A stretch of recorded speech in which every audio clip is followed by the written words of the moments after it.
तो क्या एस राजामौली की वाराणसी,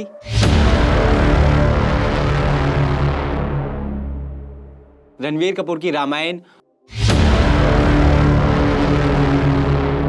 और क्रिस्टोफर नोलन की द ओडेसी का असली वर्जन इंडिया में देखने को ही नहीं मिलेगा?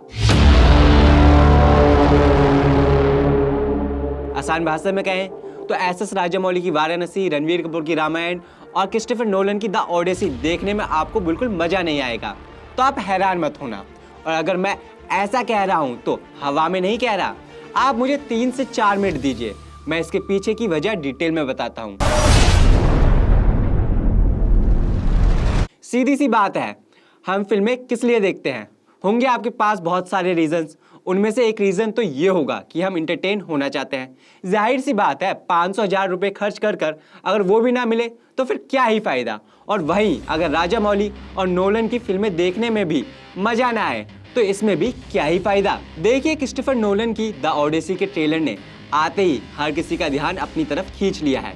सिर्फ शानदार ट्रेलर होने की वजह से ही नहीं, बल्कि ये दुनिया की ऐसी पहली फिल्म होने जा रही है जिसको पूरी तरह से आईमैक्स कैमरे में शूट किया जा रहा है। लेकिन यही बात इंडियन ऑडियंस के लिए मुसीबत बन गई है। सिर्फ द ओडेसी ही नहीं, बल्कि इसके चलते नमित मल्होत्रा की रामायण और एस राजामौली की वाराणसी का भी पूरा मजा इंडियन ऑडियंस के लिए किरकिरा होने जा रहा है। अब आप सोच रहे होंगे कि इसमें मुसीबत की बात क्या है। बात ऐसी है कि द ओडेसी को पूरी तरह आईमैक्स कैमरे से शूट किया गया है। ओडेसी से पहले कोई भी कमर्शियल फिल्म पूरी तरह आईमैक्स कैमरे पर शूट नहीं की गई है।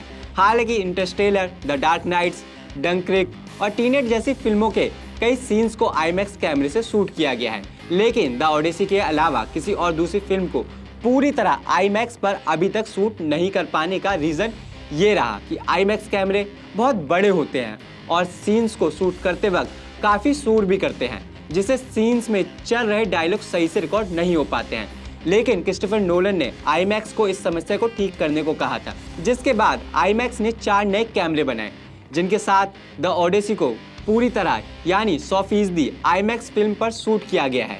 इन नए कैमरों को आईमैक्स ने किगली नाम दिया है। चलिए सबसे पहले समझते हैं कि किगली आईमैक्स और बाकी पुराने आईमैक्स कैमरों में क्या फ़र्क है। देखिए, पुराने आईमैक्स कैमरों की तुलना में ये करीब 30% कम शोर करते हैं, जिससे सीन्स में चल रहे डायलॉग्स को आसानी से सुना जा सकता है। पुराने आईमैक्स कैमरे बहुत भारी और बड़े होते थे, लेकिन नए कैमरों में कार्बन फाइबर बॉडी दी गई है, जिससे हल्के और इस्तेमाल में आसान हो गए हैं।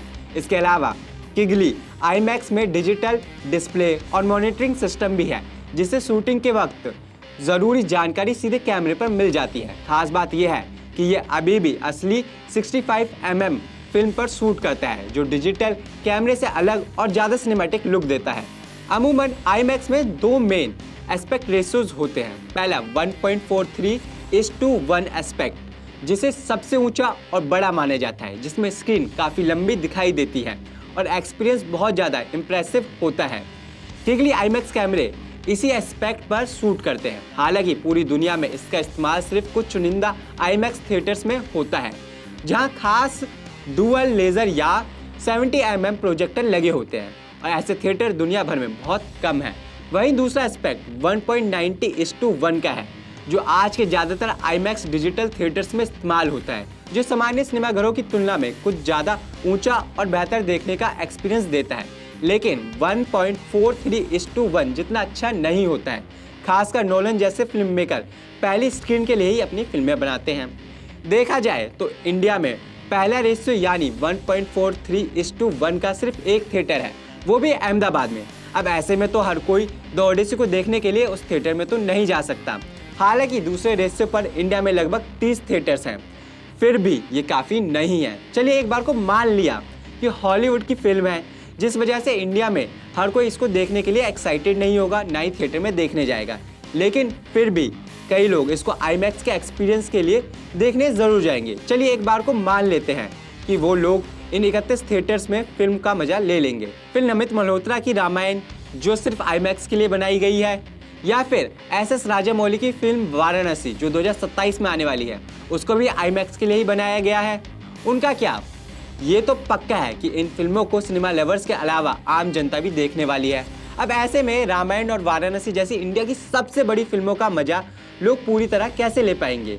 यानी ये साफ है कि इन फिल्मों का असली एक्सपीरियंस सिर्फ अमीर लोग या फिर मेकर्स ही ले पाएंगे, क्योंकि पहले तो यहाँ थिएटर्स लिमिटेड हैं, तो वहीं दूसरी तरफ इनके टिकट्स भी बहुत महंगे होते हैं, जो सिनेमा लवर्स या फिर आम जनता के लिए मुसीबत की बात है। अब ऐसे में आईमैक्स पर फिल्म शूट हो या ना हो, उससे आम ऑडियंस के एक्सपीरियंस में कोई खास फर्क नहीं पड़ने वाला, क्योंकि ज़्यादातर लोग तो फिल्म को नॉर्मल या 3D थिएटर्स में ही देखने वाले हैं, जिससे फिल्म का आधा मजा तो पहले ही खराब हो जाएगा। खैर, इस पर आपकी क्या राय है, हमें कमेंट में ज़रूर बताइए और हमारे चैनल विटी चोको को सब्सक्राइब कर लीजिएगा। धन्यवाद।